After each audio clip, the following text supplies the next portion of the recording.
Robert, thanks for being here. So, you mentioned clean code principles before. Now, let's look at a specific example. Can you give us a taste of what clean JUnit code would look like? Sure, Andrew. Clean JUnit code focuses on readability and maintainability. It's not just about brevity, but also about clarity and expressing intent clearly. Think about a simple test. Okay, great. So, what's a simple test case for, say, a method that adds two numbers? We'd want a test that's specific, focused on a single aspect of the method's functionality. So, you probably test several scenarios? Precisely. Positive cases, negative cases, boundary conditions. That is the way it works. Cool. That's pretty clear. Could you show us a good example? Certainly. Provides code snippet demonstrating a simple, well-structured JUnit test. Wow, that's really straightforward. What makes this example clean? The naming, like test add positive, the clear assertions, the focused test cases. What about edge cases? Exactly. We test cases like zero input or negative inputs to cover all possibilities. Okay, that makes sense. Can you give me an example of a less clean test? Absolutely. Provides an example of a poorly structured test case with poor naming conventions and complicated assertions. Oh, I see. That's a lot harder to follow. It can lead to subtle bugs and makes debugging more challenging. So, you're saying if you don't start testing, then you might not see the edge cases you missed? Exactly. Thorough tests help you find those unexpected errors. So, clean code in JUnit isn't just about short methods. It's about focusing on each aspect? Precisely, like covering all the possible scenarios. It's about clarity, readability, and comprehensive testing. Thanks, Robert. Great insights. That's really helpful. You're welcome. Hey, Robert, we were just talking about the importance of writing clean, maintainable code. You've seen firsthand how even seemingly good code can be improved. Can you walk us through the thought process behind these refactoring steps?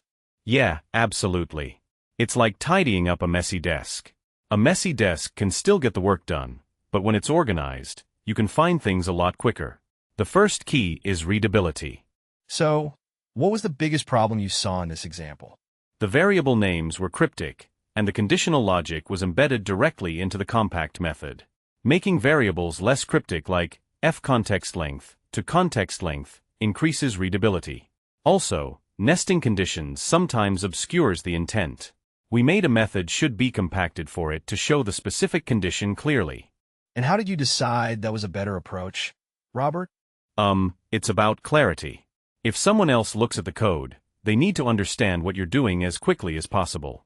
The added function makes the overall condition clear and easily understandable. It makes the logic transparent. That makes sense. So, you moved towards breaking things down into smaller, more focused units? Exactly. Functions like compact expected and actual. You need to isolate the logic you are trying to perform. Why is the idea of the Boy Scout rule important when it comes to code? Because code is a shared resource. Leaving it better than you found it makes the project as a whole cleaner and easier to maintain.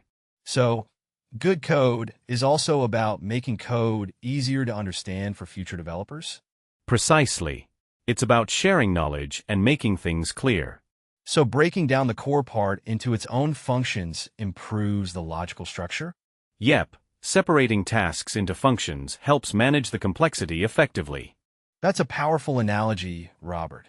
A well-organized desk, a well-organized codebase.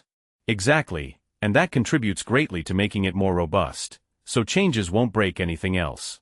So in practical terms, what are the concrete benefits of refactoring like this? You make it easier to debug and maintain. It reduces the potential for errors, and a whole team can work on the same code without breaking anything. You know, even if it takes a little more time initially, maintaining the code in the long run is much easier. Thanks, Robert. That really helps to clarify the concept. Robert, this conclusion about leaving code better than we found it sounds like a fundamental principle. Is this a common practice across development teams? Absolutely. It's a foundational part of good development. Every line of code is part of a larger system, and leaving it clean benefits future developers. But how do you define better? Is it always achievable? Well, better usually means improved readability, maintainability, and efficiency. It's about reducing bugs and making it easier for others, and yourself later, to understand the code. So it's not just about fixing bugs? What about timelines and deadlines? Timelines are definitely a factor, but you can often leave code better, even within a tight schedule. Focusing on modularity, clear naming conventions, and good comments can help. Sometimes the best approach is to prioritize those things. You mentioned comments. How do you effectively document code without overwhelming it? Using concise, descriptive comments, focusing on why things were done that way rather than just what's happening. Good point. What tools help with this review process? Code reviews, static analysis tools, and linters are crucial. They help catch issues early on. But code reviews can take a lot of time. How can teams balance the time commitment with the need for improvement? It's a balance, and tools can automate some checks. Prioritizing critical sections or introducing shorter review cycles can help. Got it. So, a code review is often part of leaving code better. What kinds of specific improvements should be the focus of this review? Improved readability. A focus on efficient use of resources is important too. Thanks, Rober. That makes a lot of sense. Leaving code better is about a mindset. It's not just about fixing things, it's about doing your part to ensure the team's success. Very important point. Thanks for the insight.